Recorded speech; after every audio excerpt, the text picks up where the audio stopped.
पता चला कि एक लड़का एमए पढ़कर आया है और संस्कृत पढ़कर आया है, बड़ा अच्छा लड़का है। चलो एक आदमी को साथ लिया, बेटी की तस्वीर लिया, वो लड़के के बाप के यहाँ पहुँचा, जाके सलाम दुआ हुई, बैठाया। बोले कहाँ से आया आप लोग? बोला मैं फला जगह से आया हूँ, मुझे पता चला कि आपके पास आपका बेटा है, बाहर से पढ़कर आया है, संस्कृत भी जानता है, संस्कृत भी पढ़ा हुआ है, बड़ा अच्छा लड़का है। मेरे पास एक ही बेटी है, अगर आपके बेटे के साथ मेरे बेटी की रिश्ता हो जाता है तो बड़ा अच्छा रहेगा, और आप जो लेंगे हम देने को तैयार हैं। तो लड़के वाले ने कहा कि भाई ठीक है, आप लड़की की तस्वीर लाए? बोला हाँ लाया हूँ। मैं दिखाया, बोला कि लड़की तो पसंद आ गई, अब मेरे बेटे को दिखा दीजिए। ओह, बेटे को दिखाया तो बेटे ने भी कहा कि नहीं अब लड़की ब्यूटीफुल ठीक है।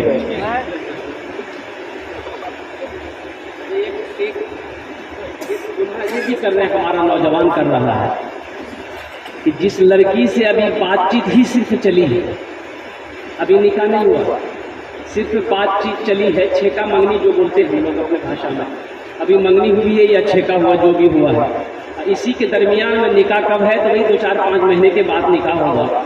इसी के दरमियान देखते क्या है कि लड़की का नंबर लड़का को मिल जाता है, लड़का का नंबर लड़की को मिल जाता है, दोनों हेलो हालों में मशहूर हो जाता है।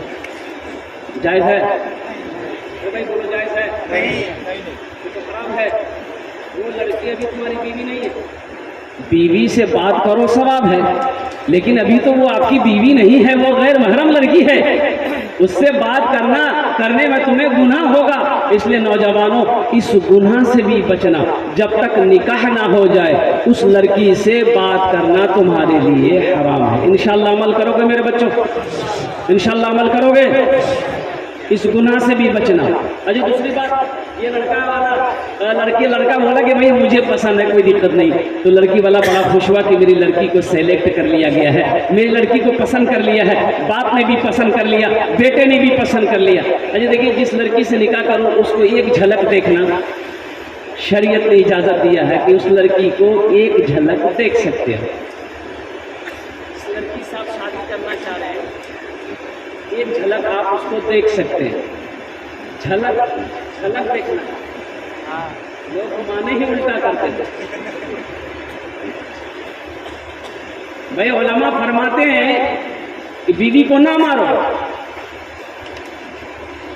बीवी को नहीं दौड़ा का माना चाहिए। शरीयत ने इजाज़त दिया कि अगर कोई बीवी से भूल हो जाए, गलती हो जाए, पहले समझाओ, ना समझे उसके हाथ का बना हुआ खाना खाना छोड़ दो, फिर भी ना समझे उससे बिस्तर अलग कर लो, फिर भी ना समझे तो उसके यहाँ के 10 आदमी लो, अपने यहाँ का 5-10 आदमी लो, बैठा के उसको समझाओ, फिर भी ना समझे तो हल्का फुल्का मारो। कैसे मारो? पिटा के मारो। अब हल्का फुल्का किसको कहते हैं? ए मुन्ना की माँ, निशान ना लगे। लड़की वाला सोचा कि चलो मेरी बेटी को सेलेक्ट कर लिया है, अब कुछ लेन देन की बात हो जाए। तो लड़की वाले ने लड़के वाले से कहा कि जहेज में क्या लेगा? बोला नहीं, हमको जहेज नहीं चाहिए, मेरा बेटा से पूछ लीजिए वो जहेज लेगा कि नहीं लेगा, ये तो पता नहीं। अच्छा, एक चीज़ आप पढ़े लिखे लोग बैठे हुए हैं, एक बार बताइए, बेटे का फाइनल करने के लिए, शादी का फाइनल करने के लिए कौन जाता? बेटा जाता, खुद जाता कि बाप जाता? बाप जाता। अच्छा ठीक है, तो बाप ने कहा कि नहीं 3 लाख टका लागता, इसलिए कि मेरा बेटा हीरो है। लड़की वाला तैयार हो गया, अब फहरिस्त बन रही है, वहाँ देखिए लिस्ट बन रहा है। लड़की वाला सोचा कि आरो कुछ, बोले हाँ फ्रिज, कभी कभी हम भी अपना माथा उसी में घुसा लेंगे। फ्रिज हो गया, बोला और कुछ, बोले वॉशिंग मशीन, बोला बहुत अच्छा, गोदरेज, अलमारी, सोफा सेट, बोला ये पलंग, वो पलंग पुराने ज़माने वाला पलंग नहीं, अभी एक पलंग निकला है महाराजा पलंग, बॉक्स वाला पलंग, कभी कभी बकरा मामू घुसी हुए। अच्छा, आखिरी सामान, लड़की वाला बोला और कुछ, बोला आखिरी सामान टीवी के बगैर बीवी है, अच्छा देखिए, लड़की वाला तो मजबूर है ना, इसलिए कि जवान बेटी बैठी है सर पर ना, भाई तो मजबूर है कि मेरी बहन जवान मेरे सर पे बैठी है, रातों को बाप को नींद नहीं आती, माँ करवटें बदलते रात गुजार देती है, वो भाई जवान भाई घर का गार्जियन भाई करवटें बदलते रात गुजार देता है कि सर पे हमारी जवान बहन बैठी हुई है, कैसे इसके हाथ पीले हो जाए, कैसे इसका निकाह कर दूं, इस फिक्र में अल्लाह अकबर कबीरा भूला चला जाता है। तुम्हें कुछ फिक्र भी है? रहिए किसी भी हाल में चर्चा न कीजिए। देखिए, जब कोई आदमी किसी के आगे हाथ फैलाता है ना, उसकी इज्जत उसके सामने खत्म हो जाती है। आप समझी से 3 लाख रुपए, 2 लाख रुपए, 1 लाख रुपए ले लीजिएगा तो क्या आपकी समझी आपकी इज्जत करेगा? आप उसके यहाँ जाइएगा तो इज्जत करेगा? ऊपरी ऊपर इज्जत करेगा। जाइएगा सलाम कीजिए, सलाम यहाँ कमीना छे हमरा कर्जा में डूबेलो छे, दिल से इज्जत करेगा? दिल से इज्जत नहीं करेगा, भूल जाओ आप। 3 लाख रुपए आपने लिया है उससे, 2 लाख रुपए आपने उससे लिया है, कर्जा में उसे आपने डुबाया है, सूद का पैसा उठाने पर मजबूर तुमने किया है उसे, जमीन बेचने पर मजबूर तुमने उसे किया है, वो तुम्हारी इज्जत नहीं करेगा। इज्जत तो उस वक्त होती जब उसे तुम मुसीबत में नहीं डालते, उसे परेशान नहीं करते और उसके आगे हाथ नहीं फैलाते।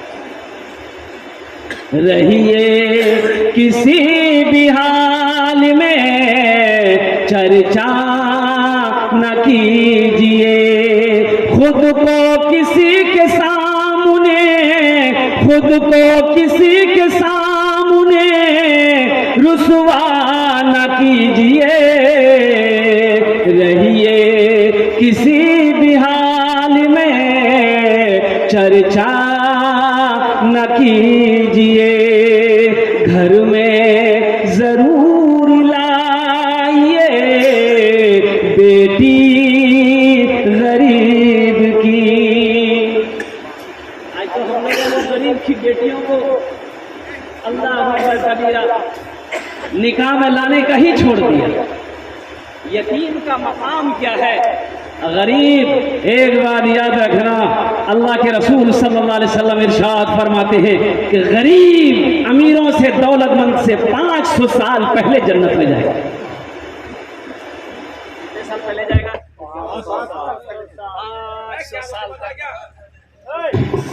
500 साल पहले गरीब अमीरों से पहले जन्नत में जाएगा। इसलिए नौजवानों, यतीमों, जिस घर के अंदर में यतीम बच्ची आ जाए, जिस घर के अंदर में गरीब की बच्ची आ जाए, बेटी आ जाए, और फिर क्या कहने। देखिए अल्लाह के रसूल सल्लल्लाहु अलैहि वसल्लम इरशाद फरमाते कि लोग 4 बातों को बुनियाद पर निकाह करते हैं। कोई हस्ब नसब को देखता है, कोई ख़ानदान देखता है, कोई मालो ज़र को देखता है, दौलत है कि नहीं है, कोई हुस्न जमाल को देखता है, खूबसूरती है कि नहीं है।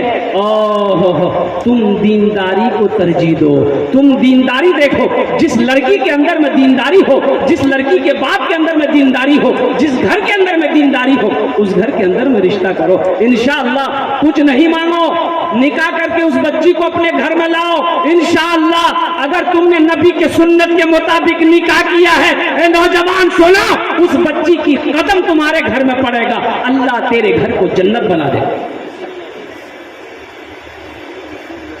दौलत, किसी की दौलत से कोई दौलत वाला ना बना है, आज तक ना बनेगा। भाई किसी की दौलत से कोई दौलत वाला बना है? बोलो भाई बोलो। किसी की दौलत से कोई दौलत वाला बना है? किसी से अगर 4 लाख 5 लाख रुपए आपने ले लिया है तो क्या आप दौलत वाला हो जाएंगे? नहीं, दौलत वाला आप नहीं होंगे। और कुर्बान जाओ ए नौजवानों, नबी करीम जनाब मोहम्मदुर रसूलुल्लाह सल्लल्लाहु अलैहि वसल्लम, सारे लोग सल्लल्लाहु अलैहि वसल्लम बोलो। अल्लाह के रसूल ने 11 निकाह किए। कितने निकाह किए बोलो? जहेज लिया भाई, जहेज लिए। सहाबा इकराम ने कई निकाह किए, जहेज लिया। तबा ताबईन ने निकाह किया, अल्लाह के वलियों ने, हमारे अकाबिरीन ने निकाह किया। उलमाए किराम हमारे अच्छा देखिए हमारे इलाके के पूर्व जवार के आलिम दीन क्यों निकाह करते हैं? क्या किसी ने किसी आलिम दीन को जहेज लेते हुए देखा? भाई जहेज लेते हुए देखा? अगर जहेज लेने में सवाब होता, कोई गुनाह नहीं होता, तो सबसे पहले उलमा हमारे जहेज लेते। बहुत बड़ा गुनाह है नौजवानों, तौबा करो। घर में जरूर लाइए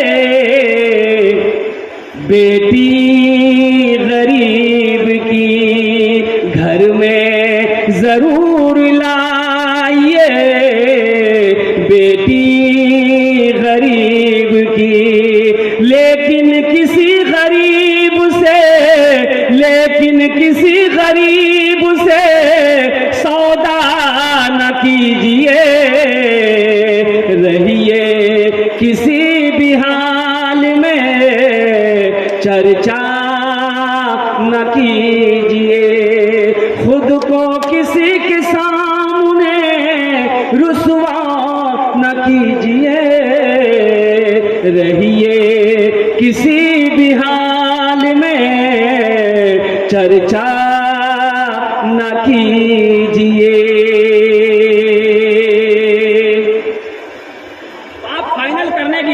बाप फाइनल कर लिया, टीवी लेना है, फ्रिज लेना है, पलंग लेना है, सोफा सेट लेना है, बारात आई, निकाह हुआ,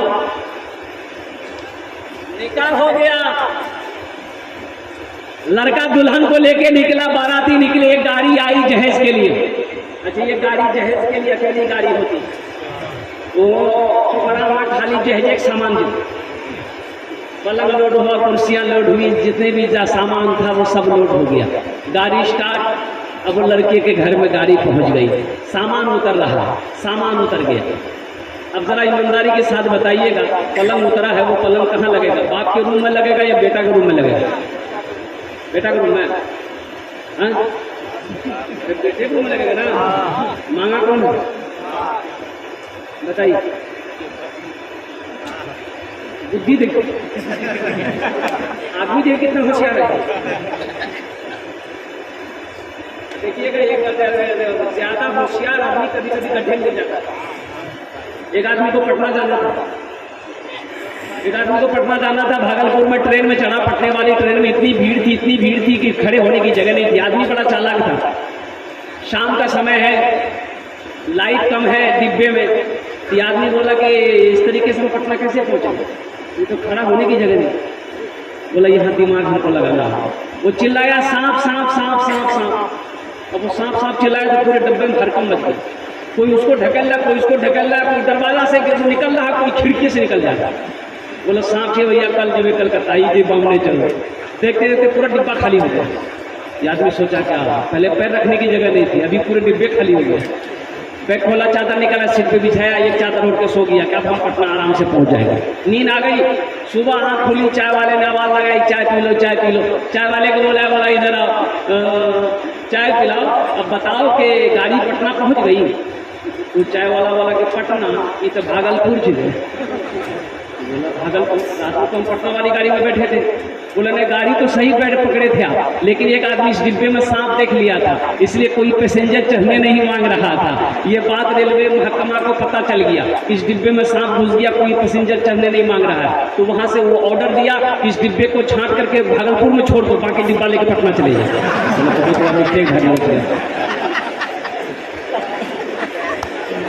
ढेर चालाक आदमी ना। अब देखिए मांगा पलंग ये है, पलंग उतरा बेटे के रूम में लगेगा, सोफा सेट उतरा बेटे के रूम में निकलेगा, और कुर्बान जो सारा सामान बेटे के रूम में निकलेगा, और टीवी आई बेटे के रूम में निकलेगा। मांगा बाप, अच्छा बाप का इंतकाल हो गया, मौत की कोई गारंटी है? मौत की कोई गारंटी नहीं। बाप का इंतकाल हो गया, अब दुनिया के अंदर में ये टीवी चलती रहेगी, इसमें फिल्में देखते रहेंगे इनकी औलादें, लोग तस्वीरें देखते रहेंगे, फिल्में देखते रहेंगे। कब्र में ठोकैया कौन खाएगा? बेटा खाएगा कि कौन खाएगा? तो मैं चिकन खाएगा। भाई फायदा है भाई, हम ऐसी गलती क्यों करेंगे? भाई निकाह मुझे करनी है, अपने बेटे के लिए बहू लानी है तो कुर्बान जाओ। हाँ भाई, आप लड़की को पसंद करो, लड़की को देखो, इंशाअल्लाह ये कहो कि हमें कुछ नहीं चाहिए। अरे देखिए मौलाना अशरफ अली थानवी रहमतुल्लाह अलैह फरमाते हैं कि जहेज के मुतालिक जो फरमाया आपने कि अगर कोई जहेज अपनी मर्जी से दे दे, देना चाहिए